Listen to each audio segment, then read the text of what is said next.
Hello. Hello, Sunitha గారండి? ఆ! అవునండి. మీరెవరండి? నేను జయానండి. అందమైన జీవితం ప్రోగ్రామ్ నుంచి కాల్ చేస్తా ఉన్నాను. చెప్పండి మేడం. యా, సునీత గారు మీరు మెయిల్ చేశారు. సో మెయిల్ చూశాను, అది డాక్టర్ గారి ముందు ఉంచాను. మరొకసారి మీరు డాక్టర్ గారితో మాట్లాడతారా? మాట్లాడతాను మేడం. రైట్. నమస్తే సునీత గారు. నమస్కారం సార్. చెప్పండి అమ్మా, సమస్య ఏంటి? సమస్య ఏంటి అంటే నేను మా హస్బెండ్‌తో జర్నీ చేయలేకపోతున్నాను సార్. ఒకటి మెయిన్ ప్రాబ్లమ్ ఏంటంటే పుట్టింట్లో ఉన్నప్పుడు అట్లా అమ్మ నాన్న వల్ల సఫర్ అయ్యాను. సరే వాళ్ళు ఎవరినో తీసుకొచ్చి వీళ్ళని చేసుకో అంటే నోరెత్తకుండా తనను చేసుకున్నాను. నేను ఏమీ కూడా చదువుకోలేదు సార్. నేను 8th క్లాసే చదివాను. తను చేసుకున్న కాడి నుంచి ప్రతిరోజు నాకు చుక్కలు చూపించాడు గానీ ఒక్కరోజు కూడా నా దగ్గర కూర్చొని తను ప్రేమగా మాట్లాడిందే లేదు.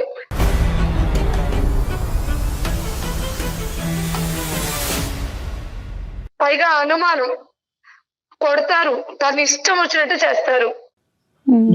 హెరాస్మెంట్. ఏం చేస్తుంటాడమ్మా ఆయన? తను జాబ్ చేస్తారు మేడం, సాఫ్ట్వేర్. పిల్లలు ఉన్నారా? 2 పిల్లలు మేడం. Okay okay. ఏమన్నా అలవాట్లు ఉన్నాయమ్మా? అలవాట్లు అంటే అన్నీ ఉన్నాయి మేడం. ఏంటమ్మా అంటే వివరించమ్మా. అలవాట్లు అంటే ఎటువంటి అలవాట్లు? ఆ అలవాటు తర్వాత మీ మీద ఈ హింస, ఈ ఈ వైలెన్సా, లేదంటే అలవాట్లు లేనప్పుడు కూడా హింస? అలవాట్లు అంటూ తాగుడుపోతోనైనా భరించొచ్చేమో గానీ తిరిగిపోతోళ్ళని అయితే భరించలేదు సార్ ఎవ్వరు కూడా.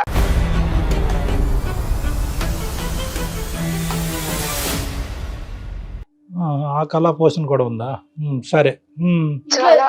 సునీత గారు, ఇంట్లో ఎవరెవరు ఉంటారు? మీ అత్తయ్య మామయ్య అందరూ జాయింట్ గా ఉంటారా? వాళ్ళు ఎవరు ఉండరు మేడం. నేను, మా హస్బెండ్, మా పిల్లలు మాత్రమే ఉంటాం. Okay okay.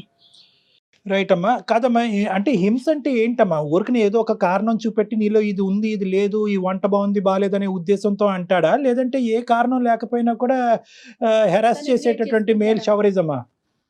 అంటే ఎలా ఉంటదంటే ఆ టార్చరు, ఒక చోట కూర్చోలేడు, ఒక చోట నిలబడినివ్వడు. గుడికెళ్ళినా డౌటే, బడికెళ్ళినా డౌటే అన్నట్టుగా ప్రతిరోజు ఎవరైనా ఉన్నారా నీకు, ఎవరితోన్నా వెళ్ళావా, ఇప్పుడు దాకా ఎక్కడికి వెళ్ళావు, స్కూల్కి వెళ్ళి పిల్లల్ని తీసుకొచ్చేటప్పుడు కూడా ఇప్పుడు దాకా నువ్వు ఇంట్లో లేవు, నాకు ఎవరో ఒకరు చెప్తా ఉంటారు ఎక్కడికి వెళ్ళావు అని అడుగుతాడు. ఏం మాట్లాడుతున్నారండి మీరు అంటే ఇంకా దాని వల్ల ఇంకా మాటకు మాట ఇంకా సాగదీస్తానే ఉంటాడు. అదొకటి పక్కన పెడితే ఒక రిలేషన్షిప్ అనేది చూడడు. ఒక వావి వరుసలు లేకుండానే పోతాడు. అంటే ఒక చెల్లి, ఒక తల్లి, అలాంటి రిలేషన్ లేవు తన దగ్గర.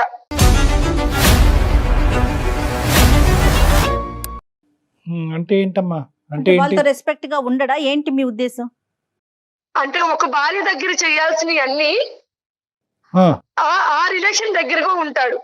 వాళ్ళ అంటే ఒక చెల్లి కావచ్చు, ఒక అత్త కావచ్చు, ఒక అక్క కావచ్చు, ఆ రిలేషన్ దగ్గర కూడా తను వెళ్తుంటాడు. అది కూడా ఎలా వెళ్తాడంటే నా కళ్ళ ముందే నా ఇంటికే తీసుకొచ్చి నువ్వు చూడు అంటాడనమాట.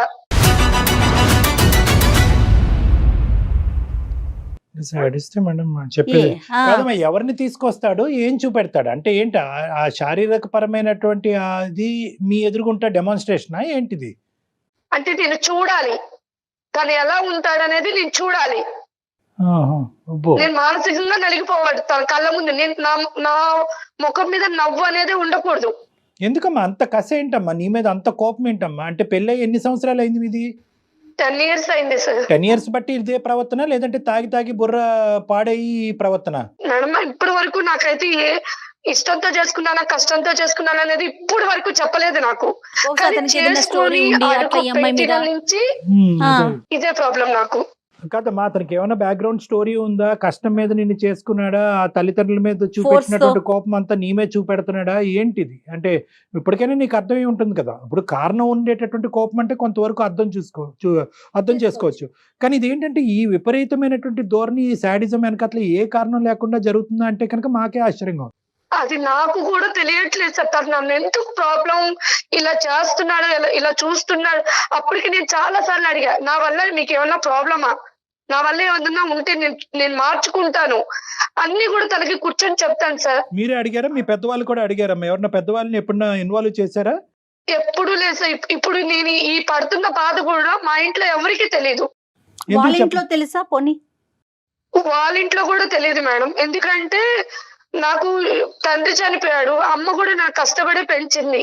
ఇప్పుడు నేను ఇక్కడ పడుతున్న బాధలు నేను వెళ్ళి చెప్పాను అనుకోండి, ఇప్పుడు నా వల్ల నేను పడిందే కాకుండా మా అమ్మ వాళ్ళు కూడా పడతారన్న ఒక భయంతో ఇంతవరకు నేను ఏది చెప్పలేదు.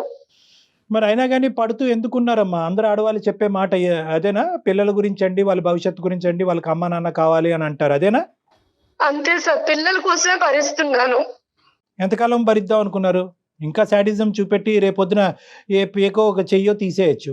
అప్పుడు అది నాకు అర్థం కాకే మిమ్మల్ని కన్సల్ట్ చేశాను సార్. సరే, ఈ ఆడవాళ్ళు అనేటటువంటి మొదటి నుంచి ఉందమ్మా ఈ వ్యసనం అనేది? అంతకు ముందు ఎలా ఉన్నాను నాకు తెలుసు సార్. ఈ సంవత్సరాల నుంచి అదే చెప్పాను కదా. ఇప్పుడు నేను అతనికి భారీ స్థానంలో ఉన్నాను. మిగతా వాళ్ళు ఒక అక్క, ఒక పిన్ని, ఒక రిలేషన్ అంటే ఆ రిలేషన్ దగ్గరికి తను వెళ్తే నేను ఏ రిలేషన్ లో తనతో కాపురం చేయాలి?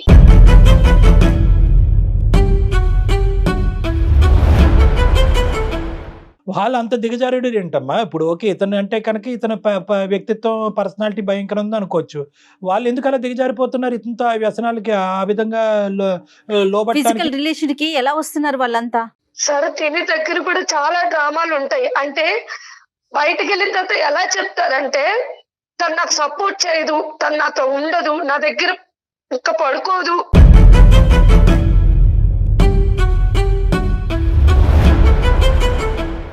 నేను ఎలా ఉండాలి, మీరైనా నన్ను అర్థం చేసుకుంటారేమో, అందుకే మిమ్మల్ని నేను కోరుకుంటున్నానని వాళ్ళ దగ్గర చెప్పడం. ఒక్కొక్కసారి ఏం చేస్తాడంటే నా ఫోన్ లో ఉన్న లిస్ట్ లో నా ఫ్రెండ్ సర్కిల్ తీసుకొని నాకు తెలియకుండానే వాళ్ళకి మెసేజ్ చేస్తున్నాడు.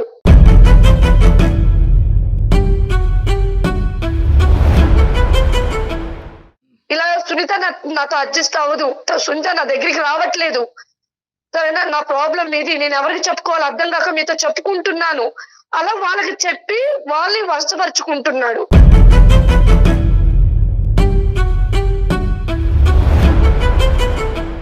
కాదమ్మా, ఇప్పుడు పిల్లల వరకు బాధ్యతలు తీసుకోవటం, స్కూల్ ఫీజులు కట్టడం, పిల్లల వరకైనా బాగా చూసుకుంటాడా? పిల్లలు ఉన్నారంటే ఉన్నారు సార్, అసలు వాళ్ళు పట్టించుకోవడం కానీ, వాళ్ళు సరదాగా బయటకు తీసుకెళ్ళడం కానీ ఏమి చేయడు. మరి ఎందుకు తల్లి 10 ఏళ్ళ నుంచి భరించటం ఏంటమ్మా? ఎప్పుడో నిర్ణయం తీసుకోవాలి కదా నువ్వు, ఇంకా సమాజం అనేది ఒకటి ఉంది కదా మేడం, ఆ సమాజం కోసం బతికాను. ఈ కథ విని విని విని అలసిపోయామమ్మా. ఈ సమాజం ఏది? ఆ సమాజం వచ్చి నీ మీద సిగరెట్ పీకలతోనో లేదంటే చెప్పులతో కొట్టేటటువంటి పరిస్థితి వచ్చినప్పుడు ఆ సమాజం వచ్చి ఆపమనండి. ఏదా సమాజం? రేపొద్దున ఆడపిల్లలు ఇద్దరు మనసులో ఎలాంటి ప్రభావం ఉంటుంది? వాళ్ళు పెరిగి పెద్దయి ఒక ఇంటికి వెళ్లాల్సిన పిల్లలు కదా, రేపొద్దున పెళ్లి అంటే వణికిపోరు కదా? ఈ ప్రవర్తన పిల్లలు కూడా చూస్తున్నారమ్మా. చూస్తున్నారు సార్, ప్రతిరోజు నా బాధ కూడా అదే. ప్రతిరోజు ఆ పిల్లలు అమ్మకేమవుతుంది అన్న భయంలోనే బతుకుతున్నారు.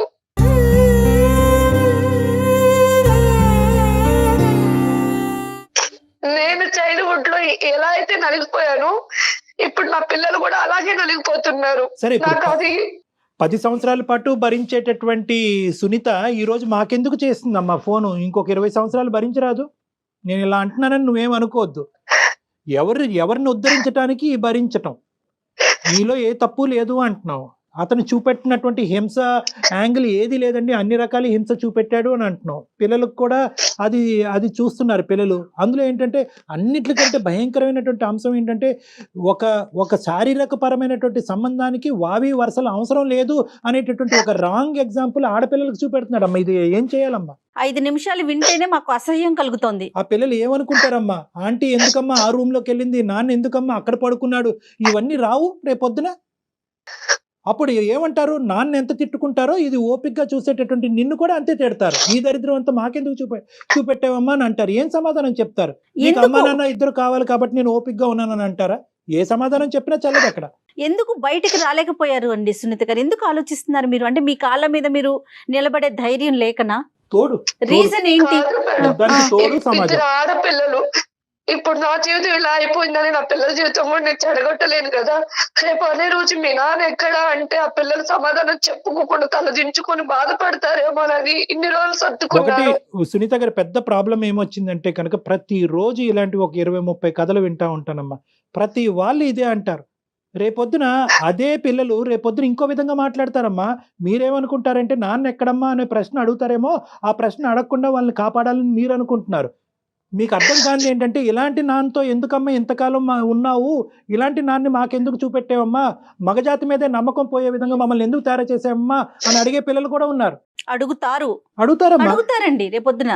కాదు అంటే కలిసి ఉండటానికే నిర్ణయించుకున్నారా, ఆ మనిషిని మార్చే వద్దా? Okay okay. ఎందుకంటే ప్రతిరోజు నిద్ర లేకుండా బతకలేను, ఆకలి దాచుకొని బతకలేను సార్ నేను.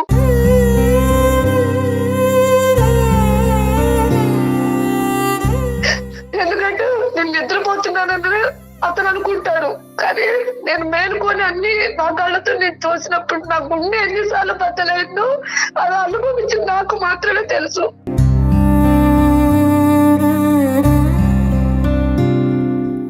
ఈ రోజు మీ మీద గర్జిస్తున్నాం కానీ, మేము కోపడుతున్నాం కానీ, అంటే నువ్వు నిర్ణయం సరైన సమయంలో తీసుకోలేదనే బాధతో అంటున్నాం కానీ, నీ బాధ మాత్రం అది వర్ణించలేమమ్మా. అది అది చాలా అది అనుభవించే నీకే తెలుస్తుంది. ప్లస్ ఇంకా పెద్ద ప్రాబ్లం ఏంటంటే నీకు చెప్పుకోవటానికి ఎవరు లేరు. ఇప్పుడు తల్లితో చెప్పుకుందాం అంటే ఆవిడ ఏం చేయగలదు, ఆవిడ బాధపడుతుంది. ఇప్పుడు చెప్పుకునేటటువంటి మనిషి లేకపోతే కనుక ఉన్న సమస్య 10 రెట్లు అవుతుందండి. సరే ఈ మనిషి ఇక్కడైనా నీ ఒక్కడితోనేనమ్మా, నీ ఒక్కదానితోనేనా, లేదంటే అందరితోని ఇదే శాడిజము, ఇదే పదజాలం కానీ ప్రవర్తన కానీ ఉంటుందా?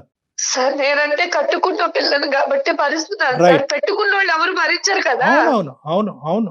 సరే అత్తయ్య మావికి ఏమైనా చెప్పే ప్రయత్నం చేశారా? ఎప్పుడైనా చెప్పారు ఇట్లా చేస్తున్నాడు, ఇట్లా బిహేవ్ చేస్తున్నాడని? వాళ్ళ దృష్టికి ఏమైనా తీసుకెళ్లారా? నువ్వు వాళ్ళ దగ్గరికి వెళ్ళినా నేను ఒప్పుకోను. అదేలే, మా అమ్మ ఏం చెప్తే నువ్వు అదే వినాలి. నీ బాధ చెప్పు చేతుల్లోనే నీ బాధను కూడా ఎవరికి చెప్పుకోకూడదు. నేను ఎలాగే ఉంటాను, నువ్వు బాధను అనుభవిస్తూనే ఉండాలి. ఎవరి దగ్గర నీ బాధను కక్కకూడదు. ఎవరు నీకు సహాయపడటానికి రాకూడదు. అది అన్యాయం. ఈవిడేమంటారు, ఇది అమాయకత్వం అంటారా, మూర్ఖత్వం అంటారా, ఏమంటారు? సరేనమ్మా, ఇప్పుడు మమ్మల్ని ఏం చేయమంటావు చెప్పు. నిర్ణయం అయితే తీసుకున్నానని అంటున్నావు. ఇందులో నాకు నిద్రలేని రాత్రులు, పిల్లలకి దరిద్రం ఇంక నేను చూపెట్టకూడదు అనేటటువంటి ఆలోచనలో నువ్వు వచ్చావు. మరి మా పాత్ర ఏంటి ఈ రోజు? ఎందుకు మాకు ఈమెయిల్ పంపించారు? నాకు అతను వద్దు సార్, నేను చదువుకోపోయినా 4 ఏళ్ళ పని చేసుకున్నా నా పిల్లలు బతికించుకుంటాను. లేట్ అయినా లేటెస్ట్ గా వచ్చింది. నాకు అతను వద్దు. ఓకే, నాకు అతని దగ్గర నుంచి నాకు విడాకులు కావాలి. దానికి ఒక అడ్వకేట్, మంచి అడ్వకేట్ ని చూసి మీకు మేము ఆ ఫోన్ నెంబర్ అది ఇస్తాం, దానికి సంబంధించి హెల్ప్ చేస్తాం. ఓకే, అందుకే మెయిల్ చేశాను మేడం. నాకు ఇంకెవరు లేరు కాబట్టి మీకు మెయిల్ చేశాను. మీరు చేస్తుంది కరెక్టో కాదో అనే ఒక కన్ఫ్యూజన్ లో ఏమన్నా ఉన్నారా? అదేమన్నా క్లారిటీ కోసం డాక్టర్ గారి సలహా తీసుకుందామని అనిపించిందా మీకు? అనిపించింది మేడం. రైట్. తను చెప్పలేకపోతుంది పాపం, తన నిర్ణయం కరెక్టా కాదా అనేది తనకి. చాలా మంది ఆడవాళ్ళు మన దగ్గరకు వచ్చి, సార్ ఈ రోజుతో నేను డిసైడెడ్ సార్, ఇంకా అతను వద్దు దండం పెడుతున్నాను అంటారు. కట్ చేస్తే కనుక మర్నాడు వచ్చి సరే సార్ అతనితో కంటిన్యూ అవుతానంట. సో ఇప్పటికీ కూడా మీరు ఏం నిర్ణయం తీసుకున్నారు అనేది ఇప్పటికీ కూడా మాకు క్లారిటీ లేదు, బహుశా మీకు క్లారిటీ లేదు. ఇప్పుడు మనం కాల్ చేసినా కూడా ఇచ్చే స్థితిలో కూడా లేడు అనుకుంటున్నాను మేడం. నేను ఈ హింసాత్మకుడితో నేను ఉండకూడదనే నిర్ణయం తీసుకున్నా కాబట్టి ఫోన్ చేస్తే కనుక కొత్తగా వచ్చేటటువంటి ప్రాబ్లం ఏమీ లేదు. ఎత్తితే అదృష్టం. చూద్దాం, ఒకసారి ట్రై చేద్దాం. కలుపుతున్నాను sir. Right, okay. The person you are speaking with has put your call on hold. Please stay on the line. మీరు హలో సుమన్ టీవీ వాళ్ళకి దాంట్లో అందమైన జీవితం ప్రోగ్రామ్ కి నేను మెయిల్ చేశాను. దాంట్లో డాక్టర్ కళ్యాణ్ చక్రవర్తి గారు సైకాట్రిస్ట్, అలాగే జయ మేడం గారు కూడా ఉన్నారు. నా వర్షన్ లో నేను అన్ని చెప్పుకున్నాను. వాళ్ళు మీతో మాట్లాడతారంట, ఒకసారి మాట్లాడండి. ఏం మాట్లాడతారంట? ఏం మాట్లాడతారు వింటేను కదా తెలుస్తుంది. నువ్వు ఎందుకు వెళ్ళావు ప్రోగ్రామ్? ఎందుకు వెళ్ళావు? నా కోసం నీకు తెలుసు కదా. పిచ్చి పిచ్చి వేషాలు వేస్తున్నావు ఏంటి? ఇప్పుడు నాతో వాదించమని నేను అడగలేదు, నన్ను తిట్టమని నేను అడగట్లేదు. ఒకసారి వాళ్ళతో మాట్లాడమంటున్నాను. నువ్వు ప్రోగ్రామ్ ఎందుకు వెళ్ళావు అన్నా నేను ఫస్ట్. ఆవిడ రాలేదు. ఏం పేరమ్మా? అతని పేరేంటమ్మా? నమస్తే బాబు, నీ పేరు అడగలేదు. నీ పేరేంటన్నా? రమేష్ అండి. రమేష్, నమస్తే అమ్మా. తర్వాత ఇంకా చాలా నమస్తేలు పెడతాం. మీరేం కంగారు పడకండి. ఆవిడేమి మాకు ఫిజికల్ గా మన ఆఫీస్ కి రాలేదు. మీరెవరో కనిపించరు, ఆవిడ కనిపించదు. జస్ట్ మీ ఇద్దరి మధ్య జరుగుతున్న ఒక ఇష్యూని మా దాకా షేర్ చేసింది. తనకి ఏమి పాలుపోక, ఎవరికి చెప్పుకోవాలో తెలియక దిక్కులేని పరిస్థితుల్లో ఉండి. ఇంట్లో ప్రాబ్లం కదా, మా పర్సనల్ ప్రాబ్లం తీసుకొచ్చి ఇప్పుడు టీవీ ప్రోగ్రామ్ ఇవ్వడం ఏంటండి? అసహ్యంగా. పర్సనల్ ప్రాబ్లమే కాదనట్లేదు, అది పర్సనల్ గా తేలట్లేదు కదా. ఇక పర్సనల్ ప్రాబ్లం దాటి అది ఎప్పుడో పబ్లిక్ అయింది. పబ్లిక్ అవటము, నేరాల పరిధులు దాటటము చాలా దాటేసిందండి. పర్సనల్ ప్రాబ్లం అంటే కనుక ఆవిడ బియ్యం తెమ్మంటే మీరు పప్పు తేవటం అనేది పర్సనల్ ప్రాబ్లం. ఇది అది కాదు కదా. ఆవిడ 10 సంవత్సరాల పాటు భయంకరమైనటువంటి హింసకు గురయ్యి ఎవరితో చెప్పుకోలేక ఒక బానిసలాగా ఒక ఒక ఒక భయంకరమైనటువంటి స్థితిలో 2 ఆడపిల్లలు పెట్టుకుని అక్కడ బతుకుతుంది. ఆవిడ చెప్పినటువంటి వర్జన్ కరెక్టా రాంగా అనేటటువంటిది ఫైనల్గా ఒకసారి తేల్చుకునేటటువంటి ఉద్దేశంతో చాలా మర్యాదపూర్వకంగా మిమ్మల్ని గౌరవిస్తూ రమేష్ గారు మీ వర్జన్ ఏంటో చెప్పండి అని రిక్వెస్ట్ చేస్తున్నాం. అసలు ఏం జరుగుతుంది ఇక్కడ చెప్పుకోవడానికి ఆవిడకి తల్లి లేదు, ఎవరూ లేరు. కాబట్టి అన్నీ మేమే అన్నట్టుగా ఆవిడ ఈరోజు మాకు ఫోన్ చేసింది, మేము ఆవిడకి ఫోన్ చేయడం జరిగింది, ఆవిడ చెప్పుకుంది. ఇప్పటికైనా ఒక కాసేపు సానుకూలంగా ఒక కూల్ వాతావరణంలో మర్యాదపూర్వకంగా మాట్లాడుకుందాం. ఇది తేల్చే అంశమా తేల్చలేనటువంటి అంశమా? ఏం మాట్లాడతాం సార్, ఇది ఫ్యామిలీ విషయాలు కదా సార్. ఇలా వీధిని ఎక్కడ అనేది కరెక్ట్ కాదు కదా. అలా కాదు, వీధి ఎక్కలేదండి, ఇది వీధి కాదు. సారీ, మీరు ఆ మాట అంటే కనుక నేను ఖండిస్తాను. మీ భార్యకి మీకు ఇప్పటి వరకు ఎవరు మీ భార్యకి ఒక సలహా ఇచ్చేవాళ్ళు లేక ఆవిడ 10 సంవత్సరాల పాటు నరకాన్ని అనిపించింది. మీకు బుద్ధి చెప్పేటటువంటి వాళ్ళు ఎవరు లేక మీరు ఇలా విర్రవీగిపోతున్నారు. మీరు కొట్టడం వాస్తవా? వేరే స్త్రీలను తీసుకొచ్చి ఇంట్లో కొనకటం అనేది వాస్తవా? మీరు తాగి తందనాలు ఆడటం అనేది వాస్తవా కాదా చెప్పండి, బాధ్యతలు తీసుకోకుండా. ఈ 4 అంశాల మీద మీ వివరణ ఏంటో చెప్పండి. అవును సార్, చేసిన మాట నిజమేనండి. తప్పే ఉంది సార్. ఏంటి అది నాకు నా లైఫ్ స్టైల్ లా ఉంటది, నాకు నచ్చింది, నేను అలాగే ఉన్నాను. కుక్క అండి ఆవిడేమన్నా కొట్టడానికి? కుక్కను కొడితేనే చంపేస్తున్నారు ఈ రోజుల్లో. కుక్క ఆవిడ, ఎందుకు కొడతారు ఆవిడ? ఏమో సార్, మా ఇళ్లలో ఫస్ట్ నుంచి మా పరిస్థితి ఇలాగే ఉంటుంది సార్. ఆడవాళ్ళు చనిపోయాం మేము అసలు. ఖచ్చితంగా మా కాలేజీ ఉండాల్సిందే సార్. మా నాన్నగారు, మా తాతగారు, మా అన్నయ్య గారు వీళ్ళందరూ ఇలాగే ఉన్నారు, నేను కూడా అలాగే ఉన్నాను సార్. రేపొద్దున మరి మీ పిల్లలకి పెళ్లిళ్ళు చేస్తే వాళ్ళ పరిస్థితి కూడా అలానే ఉంటే ఓకేనా మీకు? సొంత ఇస్తే నెత్తి మీద ఎక్కి నాట్యం చేస్తారు. ఎవరు ఆడవాళ్ళా?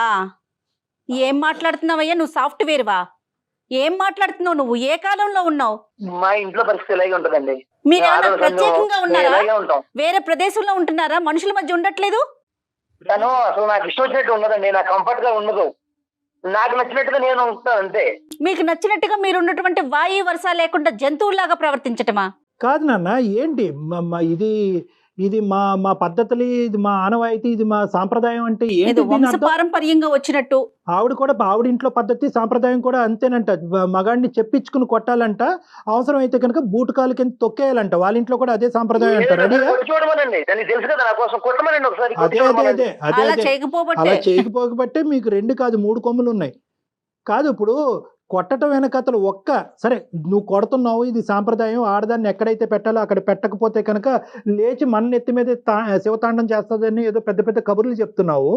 ఈ అమ్మాయి ఈరోజు ఒక తల్లిగా కానీ, ఒక భార్యగా కానీ, ఒక స్త్రీగా కానీ మీకు చేయనటువంటి ఒక్క అంశం ఈ 10 సంవత్సరాల్లో చెప్పు.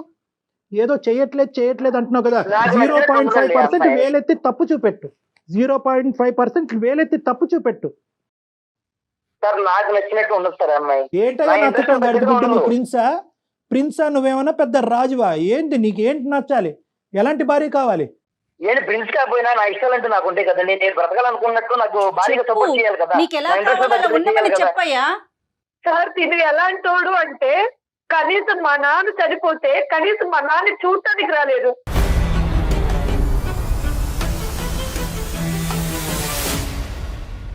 కనీసం ఎవరైనా మా నాన్నకి ఏమైనా దహనం చేస్తారంటే అది కూడా చేపించలేదు. నా చేతులతో ఒక ఆడపిల్లగా నేను చేశాను దహనం మా నాన్నకి. మీ తండ్రి దహనం వరకు గురించి చెప్తున్నావు. నువ్వు చనిపోతే వస్తాడేమో లేదు, ఫస్ట్ అది ఆలోచించుకో పిచ్చిమోహన్. నువ్వు చనిపోతే కానీ, లేదంటే నీ పిల్లలు ఏమన్నా భయంకరమైన ఆరోగ్య పరిస్థితిలో చిక్కుకుంటే కనుక వాళ్ళ చావు బ్రతుకుల మధ్యన అది రాకూడదని నేను భగవంతుని కోరుకుంటున్నా. వస్తే ఈ మనిషి కనిపిస్తాడా, లేదంటే తాగుతూ వేరే ఆడదాంతో ఉంటాడు. మీ తండ్రి వరకు ఎందుకమ్మా? తండ్రి వరకు ఎందుకు తల్లి? ఎక్కడ తండ్రి అమ్మా, నువ్వు చూసుకో ముందు. ఆవిడ సంబంధించిన రేట్లకి నేను వెళ్ళను, తనకు తెలుసు నేను వెళ్ళను, ఇప్పుడే చెప్పేశాను. అలాగే మొన్న వాళ్ళ నాన్నగారు చనిపోయినప్పుడు నేను వెళ్ళను. మరి రేపొద్దున మీ ఇంట్లో ఏదైనా జరిగితే జరిగితేనమ్మా వెళ్ళాలి మేడం. వెళ్ళకపోతే మళ్ళీ అదొక చుక్కలు చూపిస్తారు నాకు. అలా కదా రమేష్, ఇవన్నీ ఒకెత్తు. ఇంకా నేను కొనసాగటం కూడా నాకు ఇంకా అసహ్యంగా ఉంది. ఎందుకంటే నీలాంటి వాళ్ళకి కౌన్సిలింగ్ చేస్తే కనుక నేను పోయి ఎవరి చేతన కౌన్సిలింగ్ చేయించుకో. అది కాదు, ఇదంతా ఒకెత్తు. ఒక్క పాయింట్ నాకు చెప్పు. వావి వరుసలు లేకుండా వేరే ఆడవాళ్ళు ఎవరు మీ ఇంట్లోకి ప్రవేశిస్తున్నారు? వాళ్ళతో నువ్వు కులకటం ఏంటి? ఆ మాయదారి మొహాలకి వాళ్ళకి బుర్రలు లేవా? వాళ్ళకి బట్టలు లేరా ఏంటి? నీకు బుద్ధి లేదా? వాళ్ళు ఎవరినైనా ఆ ఒక్కటి క్లారిటీ. సార్ నేను ప్రతి చెప్తున్నాను సార్ మీకు, నా కొద్ది ఫీలింగ్స్ ఎక్కువ సార్. ఏ ఫీలింగ్? ఆ ఫీలింగ్ తిను నన్ను కరెక్ట్ గా సపోర్ట్ చేయదు సార్, ఎంకరేజ్ చేయదు. నాకు నచ్చినట్టుగా నా ఇంట్రెస్ట్ తగ్గట్టుగా తను ఉండదు సార్. నీకు కుక్కనో పందినో తీసుకొచ్చుకోలేకపోయావా? ఒక కుక్కనో పందినో తీసుకొచ్చుకోలేకపోయావా? ఆడవాళ్ళు ఎందుకు అలా తీసుకొస్తాం సార్ మనుషులు. ఏం మాట్లాడుతున్నావు? రగిలిపోతుంది అసలు. నాకు నచ్చిన వాళ్ళు ఉంటారు సార్, వాళ్ళు నేను తెచ్చుకున్నాను. ఎందుకు నీకు సరైనటువంటి సమాధానం తెచ్చుకున్నాను? పోలీసులు చెప్పాలి. ఈ అమ్మాయి బుర్ర బుద్ధి లేక ఈ అమ్మాయి ఇలా ఉంది, కానీ నీకు సరైనటువంటి సమాధానం పోలీసులు చెప్పాలి. లీగల్ గా నీకు శిక్ష పడాలి సార్. దానికి కూడా రీజన్స్ ఉన్నాయి సార్. తిను నా ఇంట్రెస్ట్ తగ్గట్టుగా ఉండదు. సో నా ఇంట్రెస్ట్ నచ్చిన వాళ్ళు ఉంటారు, నేను అలాంటి వాళ్ళతో ఉంటాను సార్. తప్పే ఉంది.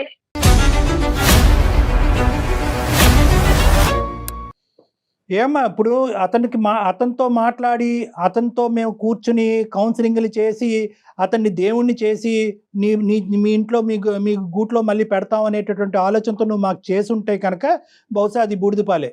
నువ్వు ఇప్పుడు నీకు వద్దు అనుకుంటున్నావా? నీ నిర్ణయం 210% కరెక్ట్ అమ్మా. వద్దు అనుకుని మామూలుగా వదిలేయకూడదమ్మా.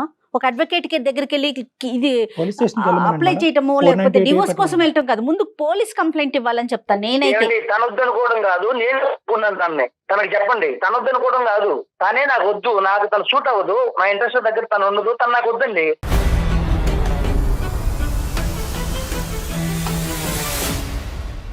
ఇలా మెంటల్ది పిచ్చిదాన్ని చేయకముందే వద్దు అనుకుంటే కనుక ఆవిడ దారే ఆవిడ చూసుకున్న పిల్లలతో బతుకుండేది కదయ్యా. ఆవిడే వద్దా, పిల్లలు కూడా వద్దా? నువ్వేం తండ్రి అయ్యా? వాయు వరుస లేకుండా పోతే నేను చెప్పుకోలేని రోగాలు వస్తాయి, జాగ్రత్త. సమాజంలో మగవాళ్ళకు ఉన్న కొద్దిపాటి పరువు కూడా నీలాంటి వాళ్ళ వల్లే నాశనం అవుతుంది. ఏం మాట్లాడుతున్నావు? పిల్లలు కూడా వద్దా? నువ్వు కని పెంచినటువంటి 2 ఆడపిల్లలు కావాలా? వాళ్ళు కూడా వద్దా? నాకు పిల్లలు చూసుకున్నంత టైం ఉండదు, నాకు కుదరదు.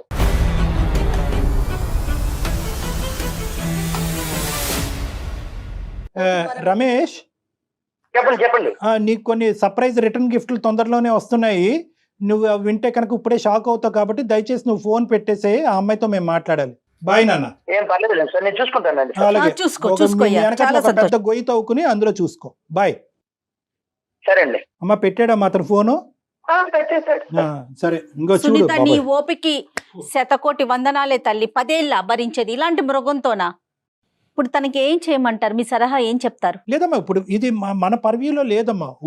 ఇప్పుడైనా కూడా నీ స్ట్రెంగ్త్ ని బిల్డప్ చేసుకో, నీ కాన్ఫిడెన్స్ ని బిల్డప్ చేసుకో. నువ్వు ఒక రాణి లక్ష్మీబాయి లాగా పోరాడవలసినటువంటి సమయం ఆసన్నమైంది. ఇప్పుడు పోరాడిపోతే ఎప్పటికీ నువ్వు పోరాడలేవు. నీ హక్కుల గురించి, నీ రైట్స్ గురించి నువ్వు పోరాడు. కేవలం డివోర్స్ పేపర్ మీద ఒక సంతకం పెట్టేసి పంపించద్దు. ఎందుకంటే అదే నాటకంతో అతను ఏమంటున్నాడు, తనిచ్చేది ఏంటి, నేనే ఇస్తానంటున్నాడు. అంటే నిన్ను ఎంకరేజ్ చేస్తున్నాడు. సింపుల్గా నువ్వు సంతకం పెడితే అతను సంతకం పెట్టేసి డివోర్స్ అవుతాయి. నో, ఇవి ఏవైతే కనుక లీగల్ గా అతని మీద సెక్షన్స్ పడాలో ఆ సెక్షన్స్ అన్ని శిక్ష పడాలి. అతనికి బుద్ధి రావాలి, అతని నాలుక అతను ఖర్చుకోవాలి, జైల్లో కూర్చోవాలి. ఇవన్నీ కూడా ఉంటాయి. నెంబర్ 1 ఏంటంటే అంత ఈజీగా అతను ఆడపిల్లలు ఉన్నారు కదా కళ్యాణ్ గారు, అది భయపడుతున్నట్లుంది తను. నో, ఏం భయం లేవమ్మా, ఏం భయం లేదు. వాస్తవానికి ఏంటంటే కనుక నువ్వు నా మాట విను. నువ్వు నీ దగ్గరలో ఉండేటటువంటి షీ టీమ్స్ కానీ పోలీస్ స్టేషన్ కానీ వెళ్ళి ఎఫ్ఐఆర్ రిజిస్టర్ అయ్యేటట్టు చూడు. ఆ తర్వాత కోర్టులో కూడా నువ్వేంటంటే నీ పిల్లలకు కావాల్సినటువంటి మెయింటెనెన్స్, నీకు కావాల్సినటువంటి ఏలంని, ఆర్థికంగా నువ్వు చదువుకోలేదు కాబట్టి, నువ్వు ఉద్యోగం చేసుకోవట్లేదు కాబట్టి నీకు కావాల్సినటువంటి మెయింటెనెన్స్, ఇవన్నీ లీగల్ టర్మ్స్ అనుకోండి. ఇవన్నీ నేను మాట్లాడను. అవన్నీ కూడా ఒక లాయర్ మనకున్న చాలా మంది గెస్ట్లు ఉన్నారు, అడ్వకేట్స్. Very good. సో నేను ఒక్కసారి వాళ్ళతో తనతో మాట్లాడేస్తాను సునీత. షూర్. అమ్మాయి కావాల్సినటువంటి అవుట్ రైట్ సపోర్ట్ నీకు మా సైడ్ నుంచి ఉంటదమ్మా. ఇక ముందు ఎవరు లేరు అనేటటువంటి భావంతో నువ్వు ఉండద్దు. సుమన్ టీవీ యాజమాన్యం అవనండి, జయ గారు కానీ అవనండి, ఎవరైనా కూడా మీ అందరం మీ తోడుంటామో. నీకు ఏ సమయంలో ఉన్నా, ఎంత అవసరం ఉన్నా కూడా మాది ఒక కాంటాక్ట్ నెంబర్ ఇస్తాము. ఆ కాంటాక్ట్ నెంబర్ కాల్ చేయండి. నీకు సరైనటువంటి దిశ మేము చూపెడతాం. ఇది మా సైడ్ నుంచి ప్రామిస్. 100%. కానీ మీరు కోర్టుకు వెళ్ళి స్టేషన్ కి వెళ్ళి అతని మీద కేసు పెట్టకుండా ఎట్టి పరిస్థితుల్లో ఇంటికి వెళ్ళకండి. కాదండి, ఇంటికి వెళ్ళకూడదు కదా కళ్యాణ్ గారు. నీకు కావాలంటే కనుక పోలీస్ స్టేషన్ కి వెళ్తే కనుక ఇతని దగ్గర నుంచి నాకు ఈ థ్రెట్ ఉంది, ఇంతకాలం నేను ఇంత హింసపడ్డాను, ఈ నిర్ణయం తీసుకుంటున్నాను కాబట్టి అతని కక్ష ఇంకా ఎక్కువయ్యి నన్ను చంపేటటువంటి ప్రయత్నం చేస్తాడు, కాబట్టి నాకు పోలీసు వారి చేత రక్షణ కావాలి అని చెప్పి కూడా నువ్వు పెట్టుకోవచ్చమ్మా. రైట్, కరెక్ట్ అండి.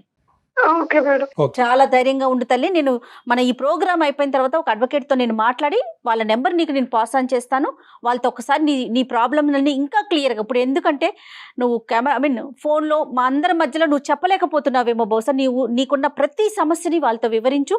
దాన్ని బట్టి నెక్స్ట్ ఏం చేద్దాం అనేది ఆలోచిద్దాం, కానీ ధైర్యంగా ఉండు, దాన్ని మాత్రం కోల్పోవద్దు. తప్పకుండా ఓకే అమ్మా, ఆల్ ద బెస్ట్ అమ్మా, god bless you, all the best. Right అండి, thank you so much right doctor Jaya గారు. గారు. నమస్తే.